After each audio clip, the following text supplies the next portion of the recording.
Hello, class. This is Mr. Tarantelli.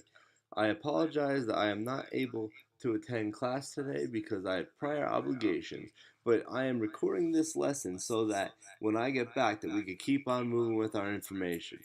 All right now. So today's lesson will be on the founding of the Constitution.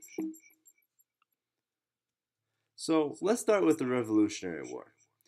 At this time, the colonists were very, very angry at the British government. So obviously, we fought a war about it. So we fought the British, and we won our independence. Now, the major problem after that will be what government should be set up. Now, they obviously wanted to get away from the British style government because they had no taxation without representation and a bunch of other factors leading into it that they hated. So what they did is they created the Articles of Confederation. Now, some historians will debate on why they picked the Articles of Confederation, because they had many other choices. They could have went to a monarchy, a total democracy, this and that. But in my opinion, I think they picked the Articles of Confederation just because it was completely opposite to the British, and a lot of their actions at this time were just anything to get back at the British. So the Articles of Confederation. This is a confederation which is more for states' rights. It has a very, very loose central government. And the central government, the only powers it has is to write and sign treaties and declare war. Other than that, every other every other right is granted to the states. Now, a couple weaknesses of this: there are no taxation powers. So, in order to create a military, they would go around to each state and say, "Hey, Pennsylvania, you have to pay this. Hey, Rhode Island, you have to pay this. Hey, New York, you have to pay this." There was no federal taxation that they could administer that goes directly to that. Another weakness is that there is no presidential or executive branch.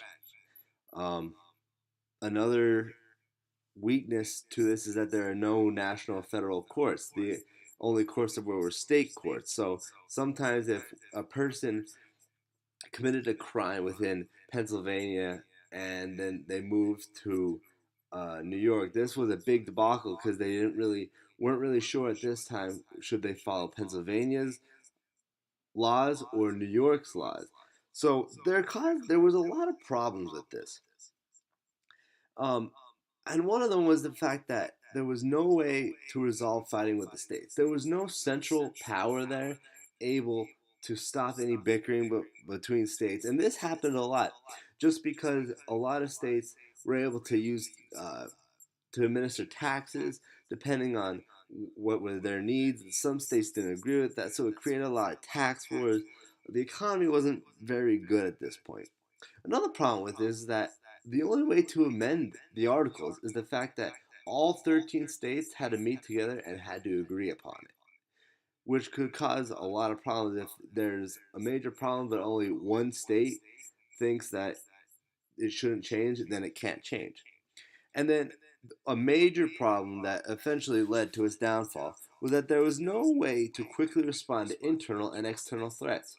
Um, Externally, it was all like state militias and stuff like that, but internally, we have a problem called Shays Rebellion, and that was a rebellion in Massachusetts led by Daniel Shays, and this was, pardon me, this was an example of why there was a federal government needed. They couldn't really stamp out this rebellion. The rebellion was about taxes, of course, as we see repeated in history, but there was no way to correctly stomp this out. So after a while, our founding fathers and all the people who wanted to amend the articles got together in Philadelphia in 1789, and they just wanted to amend it. And then after a while of debating and realizing, wow, this really isn't the best thing because not everyone could agree this and that, they ended up destroying it. And out of this created the Constitution that we have today. So this is how the Constitution is set up. The first article sets up Congress, the House of Representatives, the senators, any requirements it takes to be in the House of Representatives, the Senator, and the powers that they have. Article 2 establishes the presidential and executive branch. Um, this, again, sets up any laws, any prerequisites that it takes to be the president. Article 3 sets up the federal judicial system, specifically the Supreme and District Courts. Article 4 established relationship between state and federal government. The fifth article talks about how one can amend the Constitution.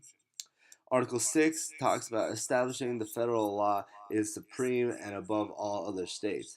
Not one state law can surpass a federal law.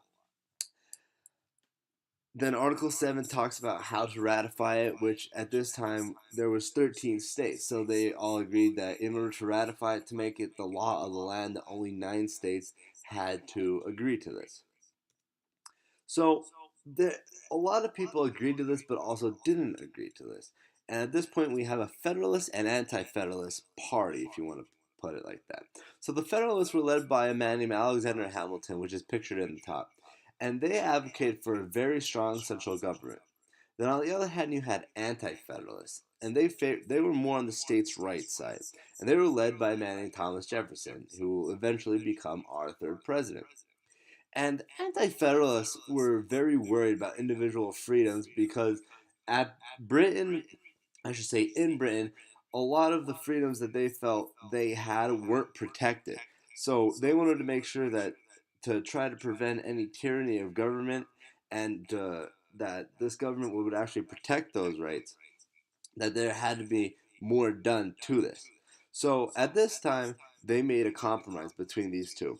And the Federalists said, okay, we will, if you ratify all the Constitution, if you get enough votes, then we will create a document which will protect all your individual rights which you want. And that is called the Bill of Rights. So the Bill of Rights was drafted by James Madison, who is often called the father of the Constitution. And these are the rights that many felt should be protected and are unalienable rights. So, as you see, the First Amendment is the freedom of speech, religion, and press. The Second Amendment, the right to bear arms, which is very controversial in today's age. The Third Amendment, no quartering of soldiers in peacetime. This is basically saying that the federal government cannot put any soldiers in your house in peacetime, because this is exactly what the British did. The British, in order to govern the area, would send in soldiers and let them stay in people's houses, put their horses into barns and whatnot. The Fourth Amendment is protects against unreasonable search and seizures. Fifth is there's no self-incrimination, eminent domain. The Sixth Amendment, protection in criminal cases. The Seventh Amendment, right to a jury trial in federal courts. The Eighth Amendment, right to bail, outlaw cruel and unusual punishment. Ninth, it states that there are certain unenumerated rights that are not written in these Bill of Rights but are protected. And the most famous one that I could think of that could apply to you is the right to privacy. And then the 10th one is very controversial in itself. It says that any rights expressed in the Bill of Rights or in the Constitution is there reserved to the states. So this is just a brief lesson that I wanted to give you guys so then when I come back we can dive more into all of the articles of the Constitution and also the Bill of Rights. Thank you guys very much for listening. I hope you guys have a wonderful night. Take care. Godspeed.